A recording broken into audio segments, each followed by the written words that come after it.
Ta-da! We did it. We made it through another month together, you and me. So today we go to chapter 31 and verse 19, where it says, "Speak up and judge fairly. Defend the rights of the poor and needy." A rich man's money can defend his interests, but the poor must rely on others to speak on their behalf. What are you doing to help the poor and needy? Is there any way you can speak out on their behalf? How can you do that more often and more effectively? Let's read how Elijah employed his prophetic ministry on behalf of a poor widow in 1 Kings chapter 17, verses 17 through 24.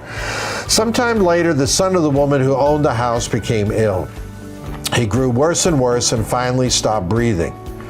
So she said to Elijah, "What do you have against me, man of God? Did you come to remind me of my sin and kill my son?"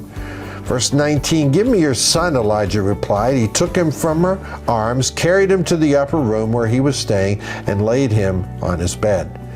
Verse 20, "Then he cried out to the Lord, 'Lord my God, have you brought tragedy even on this widow I am staying with by causing her son to die?' And then he stretched himself out on the boy 3 times and cried out to the Lord, 'Lord my God, let this boy's life return to him.'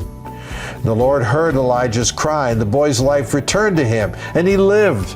And Elijah picked up the child and carried him down from the room into the house. He gave him to his mother and said, 'Look, your son is alive.' Then the woman said to Elijah, 'Now I know that you are a man of God, and that the word of the Lord from your mouth is the truth." Moving story. But having heard this story, I suggest now you prayerfully consider for today's taste of how you can use your own gifts to help the poor in your own way in their day of need and trouble. Well, that wraps up the month. Thank you so much for being a faithful participant in a daily taste of Proverbs. But it may be the end of the month, but it's not the end of our devotionals. You come on back tomorrow. We're going to start another month together of a daily taste of Proverbs.